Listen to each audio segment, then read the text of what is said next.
15 degrees, you can see your breath. Out here in the lake of fact, breaking tables like it's poetry. Where else would you rather be? Pinto, Ron, Elvis, and the Lay Poncho. The members that you need to know. 'Cause once you out here now, your family.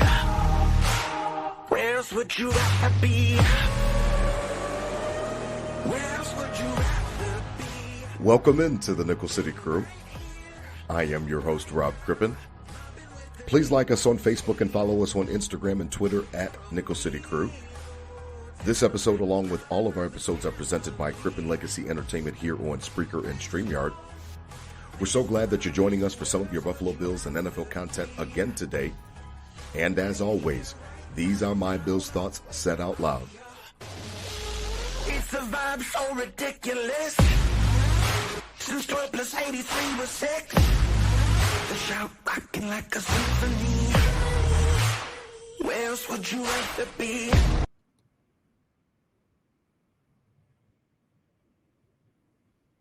All right, let's get straight to it. Really excited for tonight's episode. It's funny because I am normally not a big draft guy. I joked about it at the end of last week's episode that I'm not really, more of a draft guy. I'm just more of a just show me the players, tell me the numbers, tell me when training camp starts, and then I'll pick up from there and watch some highlights. And it's funny because we joked about it at the end of last week's episode. Brandon Beane has got my full attention. I think he spoke with the media today down at One Bills Drive. I know that Sean McDermott did as well, along with Josh Allen, and everybody's just covering overall of the offseason, and everybody's getting back to work and the OTAs, and everybody's attending. And I think McDermott said about 95% participation, which is nice. So football is almost in the air. It's not back in the air, but it's almost in the air. And I can't wait, as always. Joining me tonight for the first ever Nickel City Crew mock draft, riding shotgun as always, my co-host Adam Dump Truck Rupsick. Check him out on Instagram and Twitter at Adam Rupsick, RUPCZYK. Holla at the crew, DT. What's good, DT? I mean, we got a little mock draft tonight. I'm excited about it. What's up? What's up, Rob? What's up, Nickel City? We're back, and yeah, dude, let's rock and roll. We're talking mock draft. I'm with you. I'm usually a little more laid back when it comes to the draft, and really since we got 1-7 in 17, back a few years ago, really the drafts were quiet. When we were up in the front, it was a little more exciting, to see who we were getting in that top 10 round. When hopefully it was our next quarterback, and it never seemed to be a quarterback, until it was Josh Allen. So I was kind of with you in the past couple of years because we haven't really had holes to fill. Now we got a couple, so I'm a lot more interested. And I do 50 mock drafts for my fantasy football team, so I guess we could lock in and do one for the team that we invest our lives into for the actual draft. So let's rock, baby. I love it. Shout out to Scott Reed over there at the K-Gun Report. I was asking him, I was reaching out to him last night and this morning trying to figure out, hey, how do you do these mock drafts? How do you figure all this stuff out? So we're going to do it tonight for sure. We're excited about it. And again, it's just funny because I am just not that guy. But Brandon Beane has got my full attention. I'm sitting straight up in my chair, and I'm paying full attention to everything that's going on ever since the Stephon Diggs trade. Had a lot of fun last week, DT, getting together with Robin Mundy and getting together with Justice General, and it felt good to kind of cleanse it and get everything out. And then I saw today that Brandon Beane was at the podium, Sean McDermott was at the podium, 17 was at the podium, so everybody had a chance to come in. And obviously Stephon Diggs was one of the the main topics, and everybody kind of kept the company line and towed the company line. And it was funny because when I was sitting there at lunch listening to some of the press conferences, it was like everybody was very careful to make sure that they spoke glowingly, and they spoke all the just pleasantries, and it was very nice to see. However, that it's funny because they're not telling you everything that they really feel, and I understand that that's part of the game, but it was just funny to see everybody had the company lines today, and appreciate his contributions and yada yada yada. I think Brandon Beane was asked directly how Josh felt when he heard the news that that Stephon Diggs was being traded. He said, "I don't want to get into that." So it harkened back and made me think of Robert Monday, and made me think of Justice General from last week, because we're not going to hash it out again. Obviously, we already did that, but it was just funny to see, DT, that everybody just kind of played it cool, kept everything close to the vest. Chalk, right? I mean, you go in, and this is after all the kind of drama leading up in the past 2 years. These are questions they've only answered, and now, all right, it's over. We're gonna come in, we're gonna put it to rest, and they kind of did what we did the past the past couple episodes of putting it to rest, and staying chalk all the way through.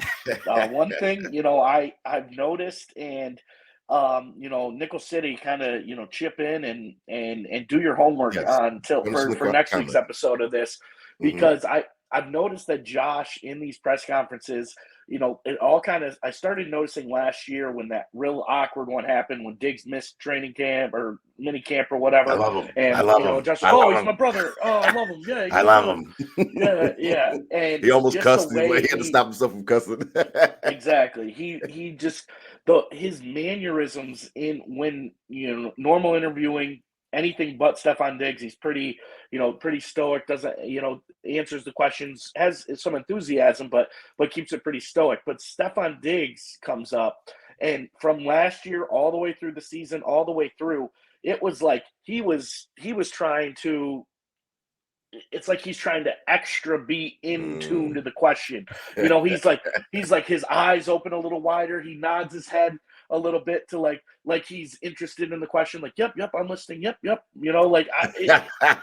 Just go back, watch some press conferences from 1-7, and specifically when you start talking about Stephon Diggs, it's a physical change in his demeanor. And I'm not saying that means there was a deeper problem than we're trying to figure out. But I think he knew it was a touchy situation, and he was trying to be as clean as possible on the press conference side, to ensure that everything was good on that end too. So yeah, absolutely. I think that he he understands that he's in the spotlight. I think that he's noticed that for sure, as he's ascended and as he's become the face of the team. Sean McDermott even called him the face of the franchise. So I think he recognizes his place within the franchise, and then with that, obviously, any type of controversy, he wants to keep people off of the scent. He wants to throw people off of the scent. So I think that it's just a part of the job of just making sure that you're keeping everything just copacetic, crossing all T's, dotting all I's, to make sure that any type of in-house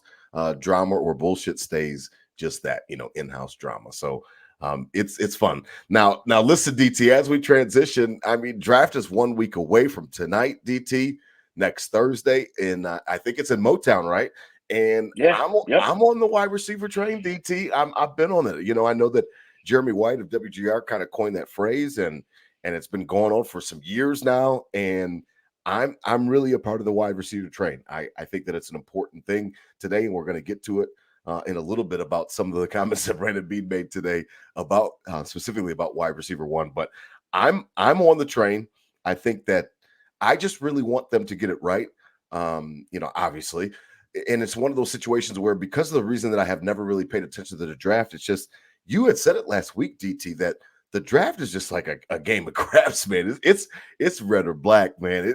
You put your money on the table, throw down that little white ball, and then that thing is spinning around, and you have no idea what's going to happen, and you're just hoping. And it's just like, I just hope that we hit the pick, to be honest with you. And it was funny because Brandon Beane had talked about today that wide receiver one is not really essential to the development of the offense. And I raised my hand, as I'm listening, and called bullshit. Like, I even said it on Twitter, like, that's bullshit. Now, I understand that he's got, again, we talked about, he's got certain things to say, and Josh Allen's got certain things to say, but I have to believe that with Stephon Diggs out of the door and Gabe Davis, 150 plus catches that we talked about last week out of the door, they have got to be supremely focused on finding a way to fill that void. Now, maybe you're not going to get a Stephon Diggs right off the bat, Justin Jefferson, like the Vikings did when they traded for Stephon Diggs and gave it that pick. But man, like, you got to get close. Like, you've got to find a way to get some type of production.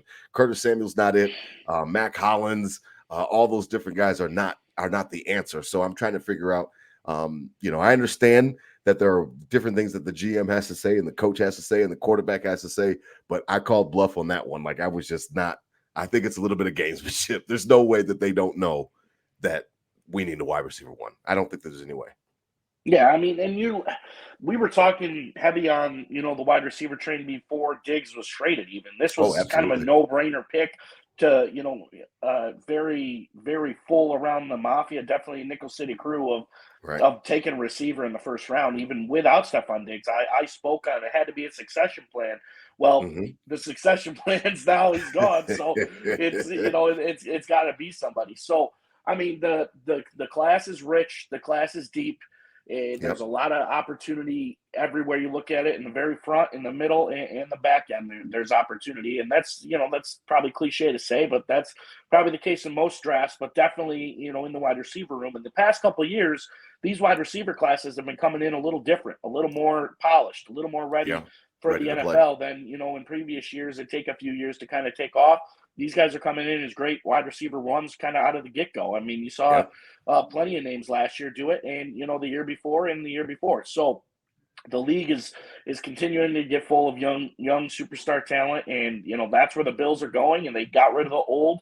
Now it's in with the new, and I don't know about saying that a wide receiver one is an essential to the offense, because if you don't have one and you start not producing, what's the first thing that everyone's going to say, including, the coaching staff and everybody, is going to be getting wide receiver one. So, I mean, there's, I think, the dilemma of what to do with that 28 pick, if we go up or down, and we'll get into that tonight, but it's a really rich class and receivers are coming in a lot hotter than they used to be. So I don't think it's not even a question. It wasn't a question before Diggs left. Now it is even more. Like, it's a receiver round one. Yeah. I mean, it's funny because, when you talk about, the things that they say and the press conferences, and you had talked about some things that you had noticed about 17 at the podium, everybody's going to say those types of things. I think that maybe it was, parts gamesmanship in respects to the fact that he doesn't want to tip his hand. He doesn't want somebody to kind of, put him over the rake, so to speak, or, fuck him over when it comes time and he's calling to try to trade up. If that's what he decides to do, he doesn't want anybody to have any leverage. Well, I know you need a wide receiver, so you got to pay me more. Like, like, screw off, man. Like, you're not going to take advantage of me just because of the fact that you think that I need something. And I understand that that's all a part of the gamesmanship of the draft. And I do like that part of the draft. I like the fact that they're maneuvering and there's different, strategies that are employed in this whole thing. So I get that. But to say that we don't need it and it's not essential, I thought was a little bit too far. So because he said that, that's exactly what, kind of tipped me off to the fact that I think that he's doing that to kind of protect his chips, to make sure that he's not taking advantage of down the road. Yeah. And now it's funny because when you look at the draft, DT, one of the main reasons that I've never been a draft guy is that it's funny that we all become experts, not all of us, but a lot of people become experts this time of year, and everybody wants to tell you what they know.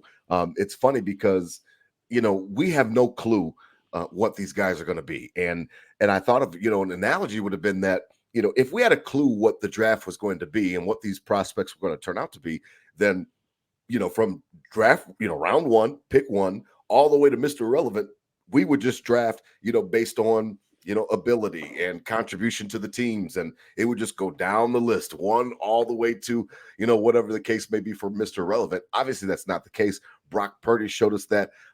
We always have Tom Brady fans that'll show you and say scoreboard, because not only did the Patriots, pass on him 6 times, but everybody other team passed on him 6 times before he obviously was drafted. So I think it's interesting because everybody just seems to have an idea, and they have strong conviction, I think is the best word to say it. Everybody, well, this guy's going to work, and this guy's going to work, and it just doesn't work that way, DT. And I like to lend, again, I fancy myself as a realist. I like to lend a little bit of sensibility to it, and because of the fact that we have no clue what these guys are going to do, I think that I almost just leave it. That's why I just leave the draft up to the professionals, the guys that do go on those scouting trips, the guys that do spend the time to go to those colleges to watch these guys play, because even them, even they don't know what the hell's going on. And I just think that sometimes we get wrapped up with prospects that we like or that we're familiar with or that we maybe watched a lot of. You know, I'm a Michigan fan, so JJ McCarthy is definitely better than Jaden Daniels. Like, you have no, we have no clue. So it's just interesting to look at the dichotomy between it because I just think that it's a big time crapshoot, like you talked about. Yeah, and I mean, I'm more the thing of not the player themselves. I mean, Okay. selfishly, the player themselves, like, what can that player do to make Josh Allen better? That's kind of my thing, especially when it comes to wide receivers specifically, right? It's not you're going to come in and be good in the league. It's like, can the ball be put on you and you take it? Can the ball can you become you don't have to be a long career and all these stats of like, what are you going to do to make 1-7 better? And that's how I'm kind of looking at it, because I'm like you, like, I don't know, you don't know work ethic, you don't know a lot of these things just by like straight up highlight reels and watching these guys on Saturday. And then the simple things of, guys that like Bo Nix, we're not in the quarterback market, so I can kind of go into this, right? But Bo Nix played in the SEC at Auburn, and just got kind of crushed, like sucked. And then goes out to the Pac-12 and lights it and up. he's good. And granted, they don't play a lot of defense out there. Okay, whatever the case is. But, does that say that he's really not good, or he just needed to be in the right situation to make himself? And so, that's what makes 17 better, and putting the people in the right situation, as cliche as that is. But, you never know what's going to happen. If Sammy Watkins would have been better somewhere else, if anything would have, any of those drills draft picks that were bust would have turned out to be good, somewhere else, and vice versa. And that's why everyone gets all up in arms when we traded that 10th pick away to get Trey White at 27, and the Chiefs took Mahomes. It's like, oh, you could have Mahomes. Well, who knows if Mahomes would have been Mahomes? So that's what you got to look at as well. Of how do they fit, and what makes our team better. Selfishly, I don't care about you coming in. I don't care if you're going to be a good player. I need you to make us better by the skills you bring. I love it. Yeah, shout out to Ricky on the chat. We've got 716 Sports Blizzard as well. My man Robbie from Buffalo Fan Base as well joining in tonight. And Ricky is right. It's funny because when we're looking at it, what the hell are we going to do, DT, with this pick at 28? And is it going to be a trade up scenario? Is it something where Brandon Beane stands pat? Because I'm with Ricky. I don't want to waste too much of the future, trading up. And I talked about that.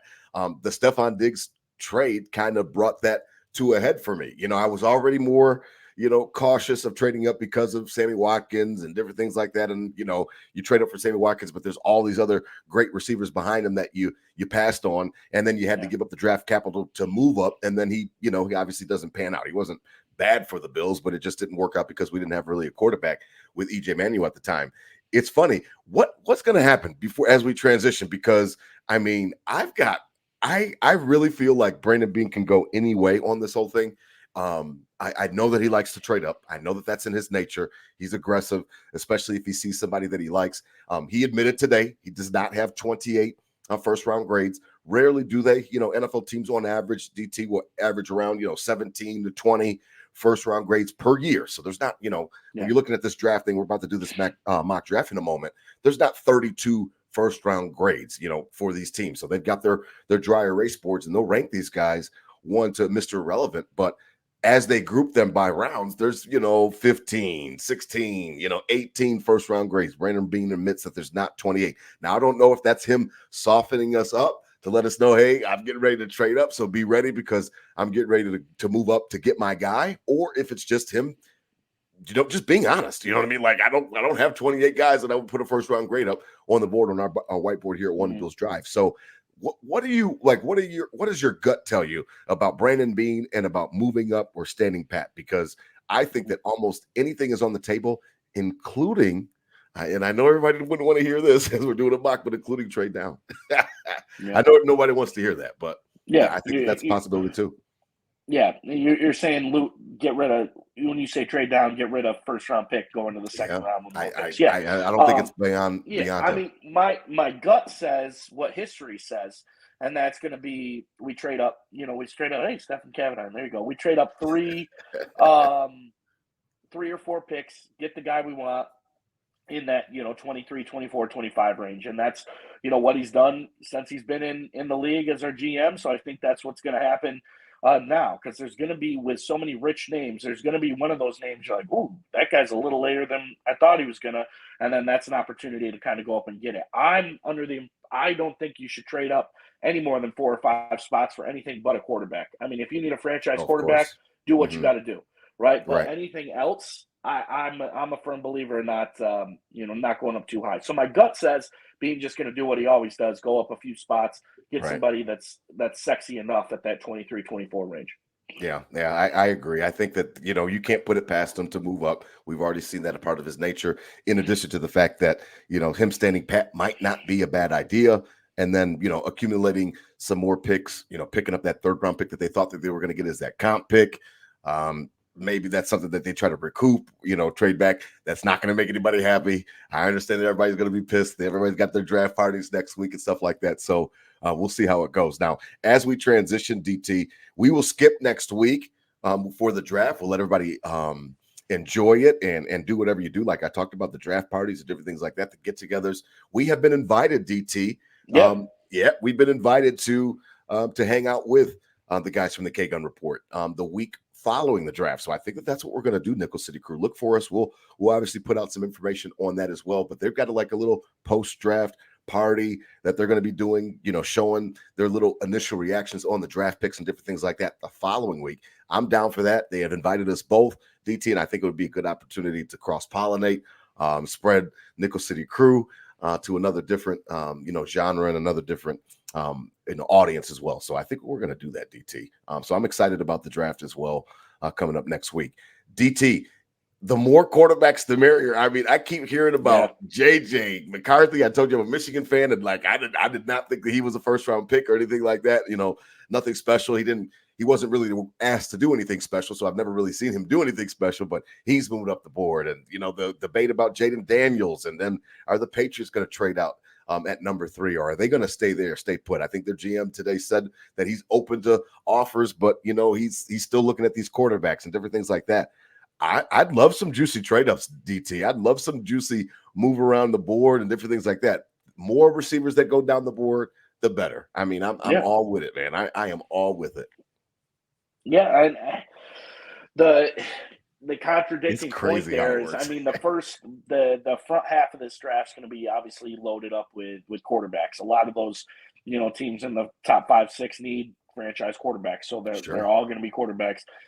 But then what's the next thing, right? You get a lot of teams that with this wide receiver class being so sexy, a lot of teams that don't need a quarterback say, okay, now I need to give my quarterback somebody to throw to. Right. So then that makes receiver the second scariest position, like for sitting at 28 and wanting a receiver. You're going to see runs on receivers. I mean, that's just going to be part of it. And as we saw last year, all those guys were kind of really pushed back until that 19, 20, 21. And then they all went, right before us in sync, right ahead of time. So I don't think it's going to be like that this year. I think it's going to be pushed back and then it's going to go. But I don't think it's just there's different levels of, of these receiver classes that, we're going to start seeing. So, I don't. It's going to be tough. 28's a tough spot to be when there's this much sexy stuff going on the board. That means you're good. Yeah, we're going to have to be patient. Because it's going to be cool to see all these quarterbacks go. But then just know receivers are coming right after, and that probably in that same sequence. Yeah, it's funny, and Ricky's right. The O-line they say this is one of a big time O-line tackle rich draft. So you're going to see some old offensive linemen go as well early in the draft. But it does make me nervous for sure. I'll be looking, I think that the draft really starts at 4 or 3 or even 3, depending on what, you believe with the reports coming out of New England. But at 4, the Cardinals, do they trade out of that pick? Do they let a quarterback needy team come up like Minnesota or something like that, come up and get their guy? Even if they do take Harrison Jr., then you've got, like the Chargers, like right after, they don't need a quarterback. Harbaugh's building a squad, and he's let a lot of his high-priced veterans go, like Mike Williams and different things like that. So maybe he is interested in moving back. Keenan Allen, yeah, Keenan Allen, exactly. So maybe they're interested in moving back. So, I don't think that there's going to be anybody that's going to have a tough time having partners, so to speak. If you're looking to go up, or if Brandon Beane specifically is looking to go up, I think he's going to have somebody to play, to tango, they said, so I think he's going to find a dance partner, but it's a situation where, just like you said, like the wide receiver run happens, and when it does, you better be on ahead of the curve, so to speak, because you could get left out. I think that Dalton Kincaid was not their first option. Again, they were going to come out at the press conference, and just like today, they're going to say all the right things, and they're going to tell you that he was our last first-round grade, or whatever the case may be, or we jumped and traded up to get him because we just had to have him. I think that he was more of a pick out of circumstance. I don't think that they expected, Jackson Smith and Jigba and all of those guys just to go as Zay Flowers. They literally, you're right. They went bing, bing, bing, bing, bing. And then all of a sudden it's over and you've got nothing left. So because of that, I think that let's find the best pass. Okay. Who's the best pass catcher? Okay. This guy Kincaid from Utah can really catch the ball. Maybe we'll just switch to some more 12 personnel. So I think that was more of a situation where they kind of got caught with their pants down, so to speak, didn't want to trade up too far. And then all of a sudden it just kind of crumbled in front of them. That makes me a little bit scared and a little bit nervous. But as we shift, DT, who is your favorite wide receiver prospect? Because one of the things that I'm struggling with, and one of the things that I do not like about the draft process, and this goes back to Cam Newton, which I felt a lot of personal ways about, not because of being down here in Charlotte, but just like when I heard people talking shit about his smile not being genuine, and I was like, okay, wait a minute, you guys are literally trying to, and these are young men who are getting ready to change their lives. They're getting ready to come into, generational wealth for a large part of them if they're smart with their money on that first contract, where their lives are changed, their families' lives are changed. It's like hitting I talked about it last week, hitting the football lotto, and they just pick at these guys.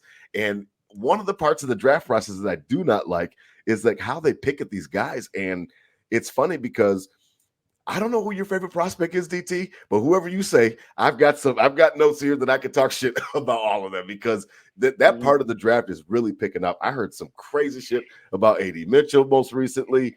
And it just down the line it goes, man. They will find anything. They will find anything. They'll talk to old girlfriends. They'll talk to anybody to figure out some dirt on you. And it's just, sometimes it just makes me feel like politics. Like it can get rough out there for these draft prospects, man. You don't have to be Laramie Tunsil with a gas mask anymore to just do dumb shit. They'll find something that is not even, not even anything, and they'll weaponize it against you.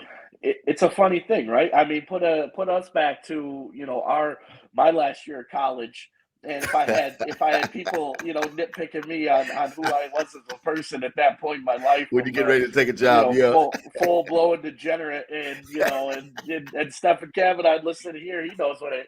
If we had a judge on 8th Street up in Oswego State, judging us all one by one, and you never would have got hired. Man, dude, the fast ain't Purdy, that's for sure. So, oh my gosh. It's a funny concept, definitely. Absolutely. But tis the business. I mean, you're going in and going to be offered, multi-million dollars, and right. And so you need to get picked up and picked apart. It's exactly like politics when it comes to the end here, for sure.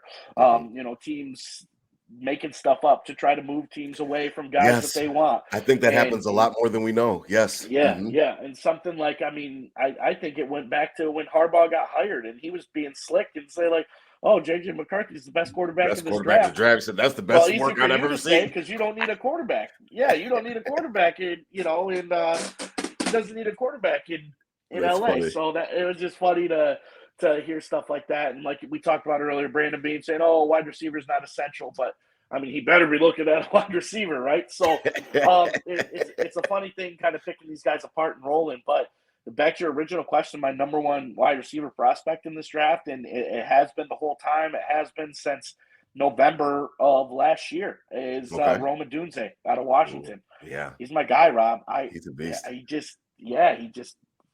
He's probably too up there, but he could breathe the Buffalo air, man. He's a beast. He does all the intangibles that make you good, and it just looks like he's got the grit to get it done. And I watched a lot of Washington games this year, really before they were number one in the country and going for the national championship.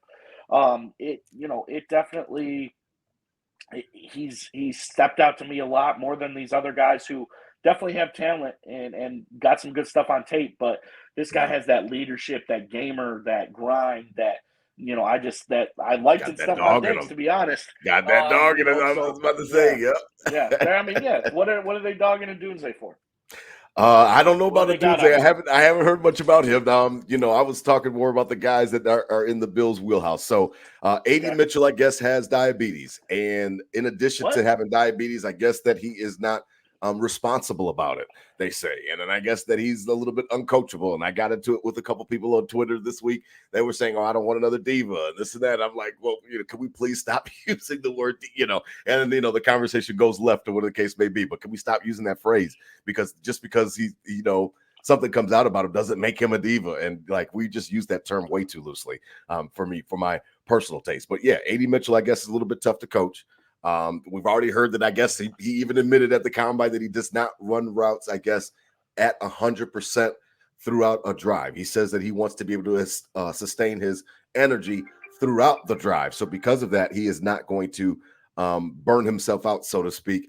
And I don't know if that necessarily is something that sits well with McDermott, how he's always. I saw that both ways. I saw the combat to that of people saying like he's got lazy tape, he's got lazy routes, but then Yes, it was when he kind does, of like I guess how specifically when the ball's not coming to him, he won't run the route. Exactly, and that's kind of how. And they were saying like Texas was kind of like that. It was such a quick pace offense. They were kind of almost taught to like relax when it wasn't your play because we're going to need you to Have explode more on the energy. next play or whatever. Okay. But I don't know, man.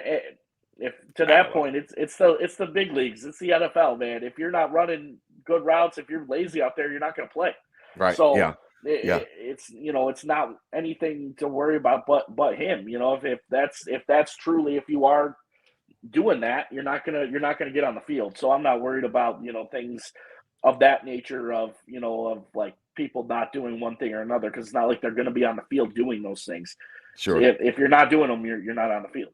All right. Well, that's AD Mitchell. I guess he's got diabetes and he's not a good manager of it. And then they're wondering if he's going to be even more lax when he doesn't have people, hounding him about it. Now, I could have swore the Bills have nutritionists. I could have swore they've got people, in the field house that are going to be taking care of those types of things and helping him out to stay on top of that thing. So I don't know. Again, like you said, it cuts both ways. Lad McConkey, he's too little. I've heard that, a lot. Now, I do see that he's a little bit smaller in stature, and I'll give you that because he's white. I instantly think of Edelman. I'll think of Wes Welker. I'll think of Wayne Corbett. You know what I mean? And that is not fair because some people say that he's got feet like Antonio Brown, which is crazy because if we can find an Antonio Brown, then I definitely want the Bills to sign up for that. So I think it's a situation where it just cuts both ways. He's a little bit undersized. They said that he's going to struggle against press man. Xavier Legette, they say they're talking shit about him. DT saying that he's a one-hit wonder. He had one good year at South Carolina last year. All of his other tape was shitty. Never really popped. And everybody's worried about his production as he comes into his rookie year coming up, and he's older as well. So that's another knock on him. Xavier Worthy. For me, I know that he sometimes reminds me of a Roscoe Parrish, but they say that this guy is not just track speed. What did I always talk about? I don't want just track speed. I want sustainable football speed. Can you transfer that 40 time over to the football field? And they say, some people say that he can. So we'll see. Brian Thomas Jr., they say that he's twitchy. He's nice, but that he might cost too much money. Just, what Ricky was talking about in our comment section before. I don't want to mortgage too much. I mean, if we've got to go up, to 10 picks, okay. Well, we've got to go up 15 picks just to get a guy because the big three guys are gone. And now Brandon Beane is panicking and he wants, he's got to have Brian Thomas Jr. and he's first round this year, third rounder, and then next year's first. Like, man, just wait, just sit back and wait, to the second round or something like that, or maybe even trade back to get some more picks. So I think that there's something that you can really poke holes in all these different guys, DT. I think that I like AD Mitchell the best, but I'll be honest, like I'm a prisoner of it as well. Some of the shit that's been talked about is kind of scaring me off a little bit as well. I do know that McConkey is a little bit too small for my liking, but then the Antonio Brown comparison, and I'm like, well, I would really love a guy like that. So it's just interesting, DT. I don't think that there's any perfect prospect outside of those top three. I think that those guys are clearly the the cream of the crop, so to speak. And it's just it's a crapshoot, DT. I'm nervous, man. It's a crapshoot. I have no idea I'll what ask to you expect. this, Rob. Would you rather, and I'm not saying that I guarantee this is happening like in the draft. So if people get, upset, like, oh, that'll never happen. Just hear me out here. Okay. Would you rather have pick Brian Thomas at 28, Ooh, Brian Thomas yeah. Jr. at 28, If he lasted that long, or trade back and get Ladd McConkey and Xavier Legette? Ooh. Somehow you can get them both. I mean, they probably wouldn't, because if they trade back, they probably draft another position, right? But just figurative, straight up. Would you rather have Brian Thomas, who's probably the leader of this second tier group? Would you rather have him at 28 or Xavier Legette and Ladd McConkey? 2 or 1? Oh man, I think that I want one. My gut tells me to play the percentages. A better hit rate if you've got 2 guys to try from. Sure. But the fact that you said at 28 means that something happened in the draft where we did not have to trade up. And I love that scenario. I like Brian Thomas even enough to trade up. Like I said, just not too much draft capital spent. But if we could stay at 28 and grab him, it might be that might be my pick. But oh, you got me on that one. I think that I think that I would like to trade back to play the percentages, better hit rate chance if I go ahead and get 2. But I heard that Brian Thomas is really special. I heard that he's a freak athlete. So I'm down with that. If we don't have to trade up for him, for whatever reason the draft board fell that way, I know we're getting ready to do our mock. I think I would have to lean towards that because they say that he's truly a special athlete, and I'm down with that. All right. Now, as we transition and before we start our mock, and to close the show, DT, I have a question because the wide receiver train brings this to light, and it's something that I think that we should all be prepared for.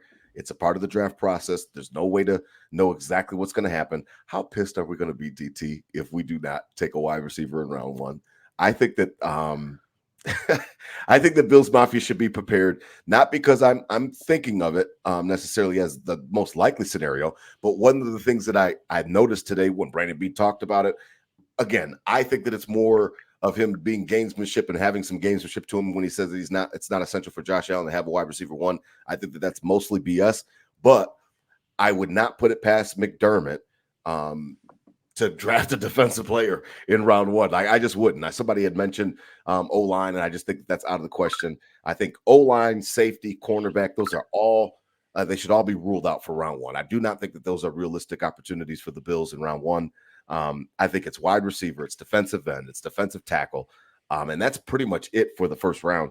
I just wouldn't put it past Sean McDermott. I know that he has influence in that room. His voice does matter. DT, how mad are we going to be if it's not a wide receiver in round 1? Because I think that there's a chance. I'm not trying to scare anybody. I do think that there's a chance that it's not a wide receiver round 1. Definitely a chance. I think people are going to be mad. Man, yeah, I would be. I mean, I think because of the Diggs trade heightened everything for me. I would not be acting like this if both of them were not here. I think with Gabe Davis just going to Jacksonville, I could deal with that. Yes, locker room guy, all world in the locker room, captain, voted last year, first time. Great guy, but he's limited, and we saw some of his limitations with his route tree. The fact that you let him go and then you trade Stephon Diggs, man, it's like what I don't know, man. There's like a big neon sign hanging outside of One Bills Drive that's like we're taking a wide receiver, and I just don't know how Brandon Beane skirts that. I just don't know how he gets around it. And because we're so heavy on the wide receiver train, really, I've never even looked at anybody else, right? I would like other names like in all these mock drafts. I literally just blank out every other name. Like when you're reading them and looking through them, it's like, okay, these quarterbacks, and then receiver, and then some linemen, some interior. I'm not even reading the names of these guys. I understand. I'm the same way. And I think that's majority of Nickel City and the Mafia is doing the same thing. Granted, I hope One Bills Drive isn't. I mean, I hope they're doing their research and absolutely, and getting everybody on board. But it's interesting because I haven't even thought of it as an option, but like you said, it is a real option. It is. Because up until last year, it was all defensive guys, and there are holes defensively to fill. But Mhm. again, you get to that math. All right, is 28? Like you make the argument why you shouldn't take a defensive player at 28 because it's like, is he really going to be a game changer at 28? You might as well get it. But then you're doing the same argument to take a receiver to be a game changer at 28, right? Right, So right, right. it's tick for tat and an interesting concept. But I haven't even thought or looked or know anybody other than receivers. And I I know that's love it. probably majority of the mafia, is right behind us with that. So people would be mad just for I think the shock value as well as the uneducated value of who is this guy, as opposed to all these receivers, But I don't know, man. It is possible, but I don't know. I don't think they're going to do it. I think they're going to hit receiver. They're going to stay with receiver. It's a need. It's the biggest need. Yeah, I think that it's the biggest need in addition to the, not just Stephon Diggs trade, but I think that it was a need before that. I think that they have been passing on drafting one high long enough. I understand again, Dalton Kincaid last year, I already explained that. I thought that that was more a matter of circumstance than anything else. And I just don't know if you can afford to neglect it again. Now neglecting it doesn't mean that you draft a defensive tackle or defensive end in the first round, and then you grab one in the second round. That's fine. And we'll get over it. They'll come into Friday morning shows, the WGR, and everybody will be freaking out. But they'll be looking right at the TV for draft night on Friday, round 2, and hoping that we go ahead and get a wide receiver in the second round as well. And everybody's watching the board. So I get how that goes. I'm just more concerned along the fact that I understand that it was gamesmanship. I understand that, maybe they don't necessarily believe it, but if they do believe it, that is some of my worst fears. And we had talked about that when we dissected the Stephon Diggs thing. And last week with Mama Monday and Justice General DT is that I don't want them to think that they don't need weapons around Josh or that they don't need the most weapons or the best weapons possible. I think that would be foolish of the Bills to do. And again, I'm giving credence to the fact, and I'm giving leeway to the fact that maybe he was just, pulling a little bit of gamesmanship to make sure that he keeps his cards close to his vest, so he keeps his leverage for next week. But if they really do believe that a wide receiver one is not essential, and I heard some, McDermott talking about spreading the ball around. There's value in spreading the ball around. You know what else has value? There's value in having a stud receiver that the entire defensive staff is staying up all night the night before trying to devise a game plan. And then he's got more attention. We talked about it already. Why did Gabe Davis have that crazy game in 13 seconds? He had that crazy game because of the fact that they were paying so much attention and they were so deathly afraid of Stephon Diggs cooking them that they actually, they allotted too many resources to Stephon Diggs. And then that obviously allowed Gabe to be on some one-on-one matchups, and he won his matchups that day and cooked those guys. So I think that they're walking a fine line if they really believe it. Again, I don't believe that they really do, but sometimes, you have to just sit back and when I heard him say that shit today, I was like, okay, he's fucking around. Like, he's just messing with me like that. He doesn't really believe that. And I do think that Brandon Beane's a great GM. I think he's very smart. I think he's very savvy. I just don't want them to get DT caught up in Josh. He's on the cover of Madden. Josh, he's got it. He's got it. He's more mature now and all this other stuff. Surround him with weapons. Make his job easier. Why do we want to make his job harder? And I think that if you come into this season with, Curtis Samuel, Mac Hollins, Dalton Kincaid, Khalil Shakir, Dawson Knox, and then insert round 2 pick or round 3 pick. I think that you're facing an uphill battle. Not that you can't be a successful offense or that you can't, put points on the board, but I just think that you might be a different formula. Maybe you're running the ball more. I'm not interested in running the ball more. I'm not interested in any of that type of stuff. So I think that you should keep it potent. When were we most deadly? When were we, everybody the most afraid of us was, a couple of years ago when we were that high-powered offense and we had Steph and we had, Emmanuel Sanders and John, we had all of the Colbys, we had all of these weapons for Josh to throw to. And we were just a problem for everybody to deal with. Yeah, I mean, the matchup, you said it. Who's afraid, right? When I'm looking at it, who we're playing every week, it's always my fear is never the defense. It's never spreading the ball around on offense. My fear is, we got Tyreek Hill and Jalen Waddle this week. How are we going to cover them? Oh, we got T. Higgins and Jamar Chase this week. How are we going to cover them? And the list is endless. There's stud receivers all over the league with good quarterbacks. I mean, Kansas City's the one exception, but everywhere else, the good teams have stud receivers and good quarterbacks. And yeah, exactly. We're game planning as fans. We're worried about their receiving core. We're worried about them cooking us on receivers. And like you said it best, a couple of years ago when we were the scariest, it's because we could dart you up with capable stud wide receivers. So we got to get back there. Yeah, it'll be interesting. Now, as we begin to wrap up tonight, the first ever Nickel City Crew mock draft. Again, DT and I are more novices on this whole thing, but I'm definitely interested in doing it. Shout out again to Scott Reed, who hooked us up with the website. I think it's Draft Buzz, NFL Draft Buzz, and we're gonna get to it, DT. Now, I've got it set on rapid. I've got the randomness set where it's down, so it's we shouldn't see anything crazy. Trades are on. DT, and I'm going to hit this start button. I wish I had the screen share. These guys had screen share, and I'm trying to figure out how to do that. But we'll get on all that type of stuff in the future. DT, first round starts, and as we thought, Caleb Williams is the first pick off the board, and it's just going through right now. DT, Drake May has slid a little bit.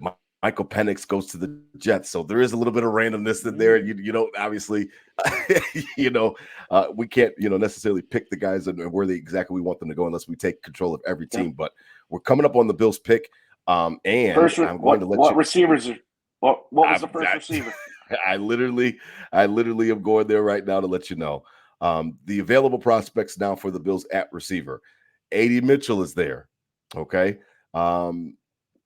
Let's see here. We just got a trade offer for Josh Reynolds from the Broncos. We're going to reject that one. A.D. Mitchell is here. Troy Franklin's here. Your guy, Lad McConkey's here. Xavier Legette, Keon Coleman, and then we start to get down Roman Wilson, and then Xavier Worthy. So I don't know what happened in this particular simulation. We're going to do it again a second time since it went so fast as well. Where did everybody go? So Adunze went. Actually, Washington picked Marvin Harrison Jr., which doesn't make any sense, but they did. And then Adunze went to Chicago at 9 to pair up with Caleb Williams. So we have pretty much the pick of the litter, DT. A.D. Mitchell, who we talk shit about. Lad McConkey, we talk shit about. Legette, we talked about. Xavier Worthy, they're all here. Ricky Pearsall, who I heard some really good things. I'd love him in round 2. If we can, double dip for a receiver. Where did Brian Thomas Jr. go? Where did Brian Thomas Jr.? Went. When? Yes, when. Let's see here. Brian Thomas Jr. went right before us. Yep, he went 27? The pick before us to Arizona. Wow. Yes. So I feel like if that's reality, the Bills move up to 25 and get him, right? Okay. That's what you would expect. Man, in this pool, if they love him, yeah. You got the pick of the litter, though. You got the pick of all the guys that you talked about, that we talked about tonight. I'm saying Xavier Legette. Wow. What do you like about him? We're going to draft Xavier Legette. Size. Okay. Mike Evans with speed. Okay. And now, does it bother you that he's the one hit wonder, so to speak, that he's only had that 1 year of success? He had some mid quarterbacks till last year. He got Spencer Rattler, who who can chuck it, and and that is, we got 1-7 who can chuck it. So I like plays in the SEC. I like the SEC transition. Going up against a lot of NFL corners all year in the SEC, and being South Carolina, the down team in that league. It's but A.D. Mitchell's probably the top guy in there, but man, I do like Xavier Legette. What do you say? I don't like Legette just because of the 1 year wonder thing makes me think of Aaron Maben. And then I get nervous about that type of stuff. I understand that it's not fair to compare prospects like that across years. And then I also get a little bit nervous because of that he's so much older. So because of that, if you're really nice, then you would probably be out. I understand that that's changing now. It's going to be changing in the future because of NIL. But back when he was starting, there was no NIL. So True. If you were so good, why weren't you already coming out?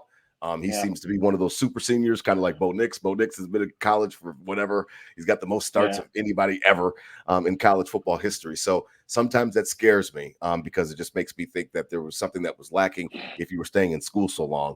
I would probably pick, A.D. Mitchell, and then I would just fight with everybody. You know what I mean? Now Worthy is worthy, so to speak. I think that he is worthy. I've heard enough people tell me that it's not just track speed.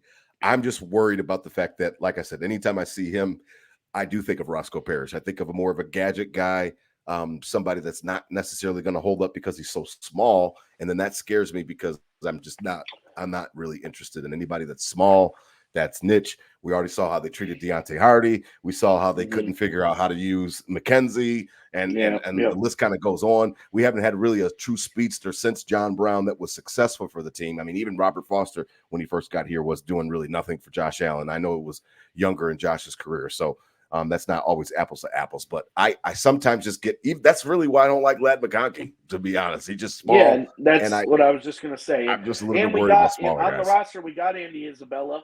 We got, now Curtis Samuel and Khalil Shakir kind of filling that slotty, gadgety role. And like you said, that's a good point.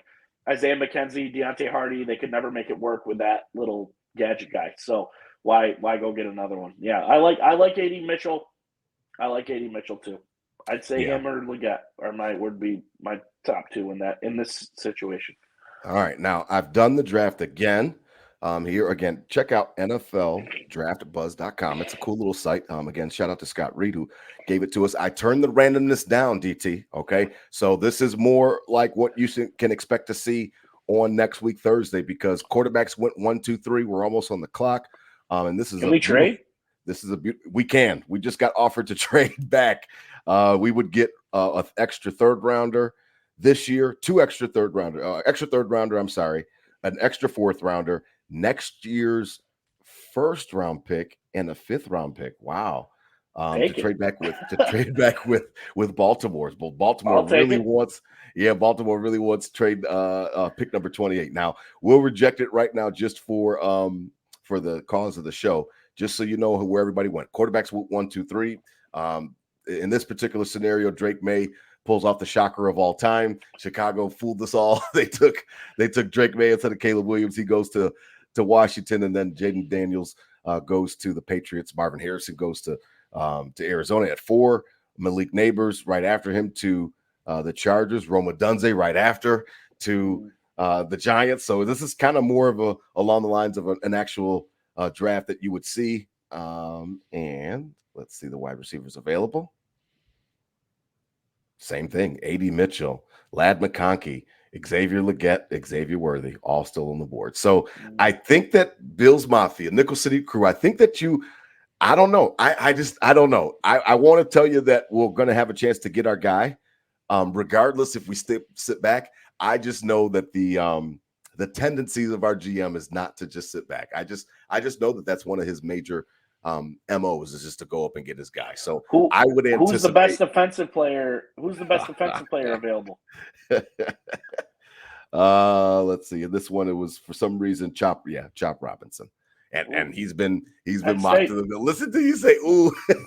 We are.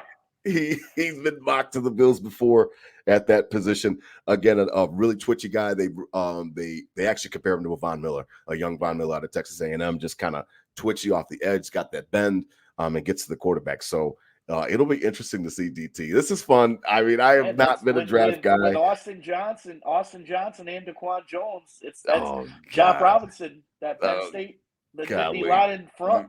Yeah, don't we have enough Nittany Lion stuff? Don't we have enough scars from that whole thing, like I talked about with Maven? So we'll see. It's fun. It's fun, DT. This time of year is fun. Keep in mind, Bills Mafia. Keep in mind, Nickel City Crew, that again, even the experts, even your McShays and your Kuipers, none of these guys know what these guys are going to be. So just keep that in the back of your mind. You are as apt to know exactly some of these guys that are going to be and things like that as anybody else. And the silly mocks that we just did, we have an opportunity to find out what's going to happen, but we don't know what these prospects are going to be. So just keep that in the back of your mind before you go crazy.